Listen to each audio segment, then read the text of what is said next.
Cari fratelli e sorelle, buongiorno.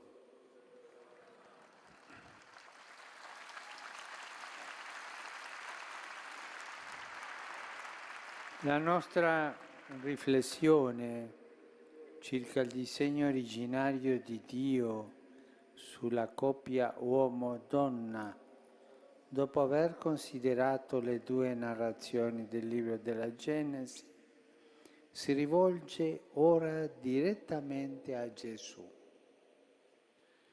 L'Evangelista Giovanni, all'inizio del suo Vangelo, narra l'episodio delle nozze di Cana, a cui erano presenti la Vergine Maria e Gesù con i suoi primi discepoli. Gesù non solo partecipò a quel matrimonio, ma salvò la festa con un miracolo del vino.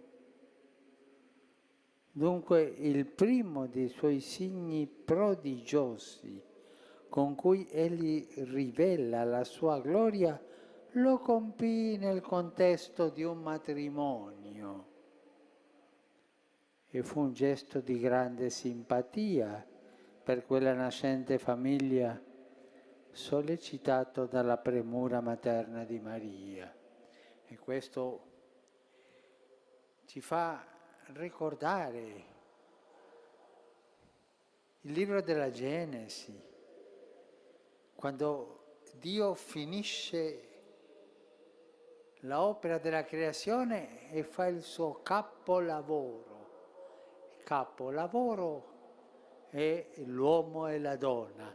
E qui Gesù incomincia proprio i suoi miracoli con questo capolavoro, in un matrimonio, in una festa di nozze, un uomo e una donna.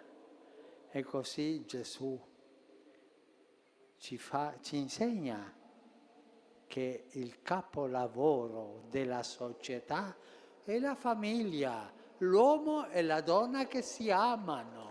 Questo è il capolavoro.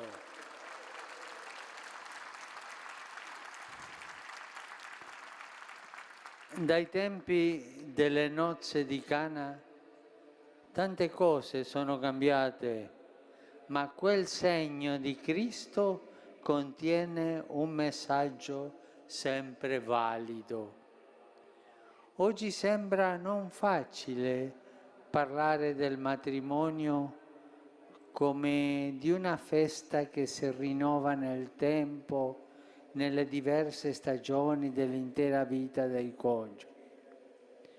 È un fatto che le persone che si sposano sono sempre di meno. Questo è un fatto. I giovani non vogliono sposarsi. In molti paesi aumenta invece il numero delle separazioni, mentre diminuisce il numero dei figli.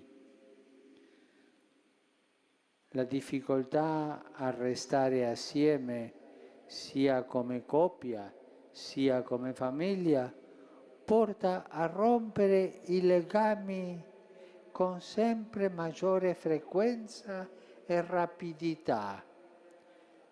E proprio i figli sono i primi a portarne le conseguenze. Ma pensiamo che le prime vittime, le vittime più importanti, le vittime che soffrono di più in una separazione sono i figli. E se sperimenti fin da piccolo che il matrimonio è un legame a tempo determinato, inconsciamente per te sarà così.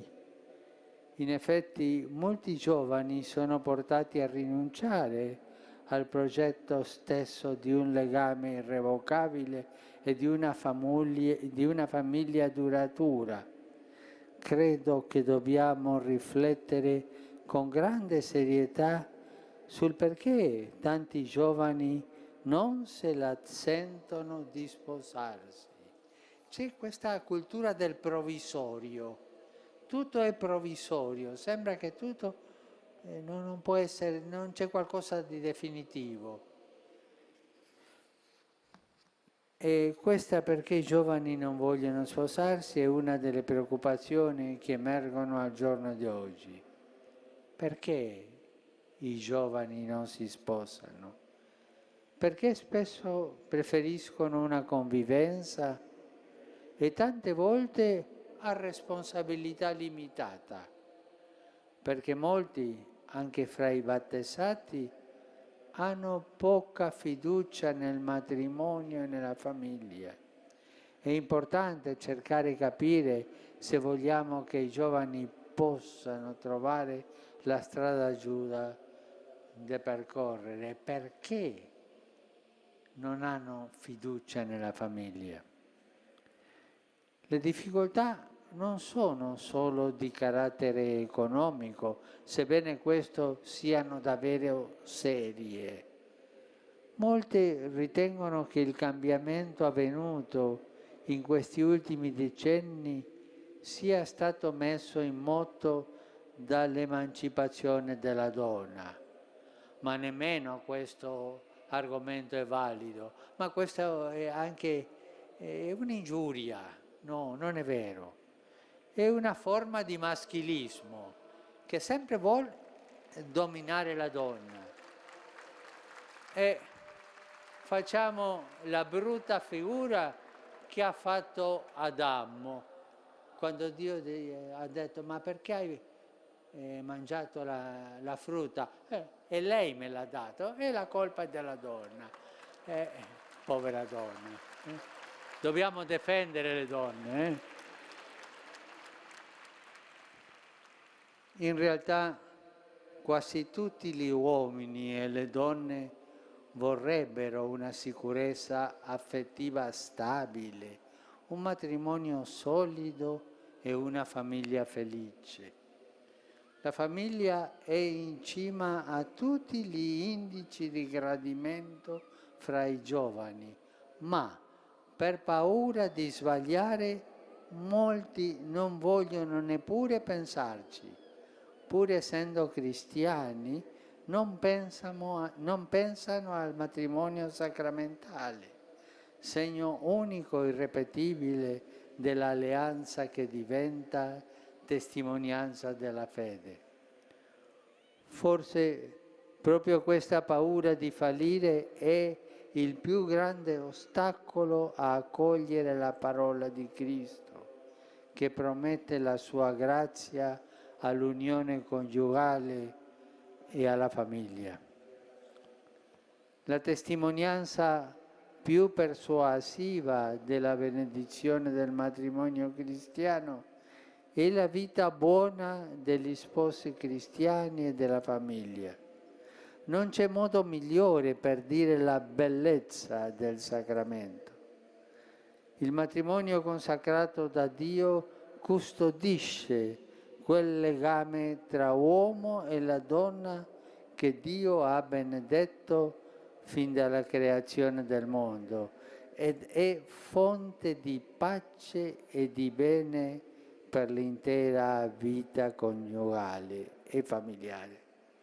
Per esempio, nei primi tempi del cristianesimo, questa grande dignità del legame tra uomo e la donna sconfisse un abuso ritenuto allora del tutto normale, ossia il diritto dei mariti di ripudiare le mogli, anche con i motivi più pretestuosi e umilianti. E il Vangelo della famiglia, il Vangelo proprio che annunzia questo sacramento, ha sconfitto questa cultura di repudio abituale. Il seme cristiano della radicale uguaglianza tra coniugi deve oggi portare nuovi frutti. La testimonianza della dignità sociale del matrimonio diventerà persuasiva proprio per questa via, la via della testimonianza che attrae la via della reciprocità fra loro, della complementarietà fra loro. Per questo, come cristiani, dobbiamo diventare più esigenti a tale riguardo. Per esempio, sostenere con decisione il diritto all'uguale retribuzione per uguale lavoro. Perché le donne si dia per scontato che devono guadagnare di meno degli uomini? No, lo stesso diritto. La disparità è un puro scandalo. Nello stesso tempo riconoscere come ricchezza sempre valida la maternità delle donne e la paternità degli uomini a beneficio soprattutto dei bambini. Ugualmente la virtù dell'ospitalità delle famiglie cristiane riveste oggi un'importanza cruciale, specialmente nelle situazioni di povertà, di degrado e di violenza familiare. Cari fratelli e sorelle, non abbiamo paura di invitare Gesù alla festa di nozze e non abbiamo paura di invitare Gesù a casa nostra perché sia con noi e custodisca la famiglia. E anche la sua Madre Maria. I cristiani, quando si sposano nel Signore, vengono trasformati in un segno efficace dell'amore di Dio. I cristiani non si sposano solo per se stessi, si sposano nel Signore in favore di tutta la comunità, dell'intera società. Di questa bella vocazione del matrimonio cristiano parlerò anche nella prossima catechesi. Grazie.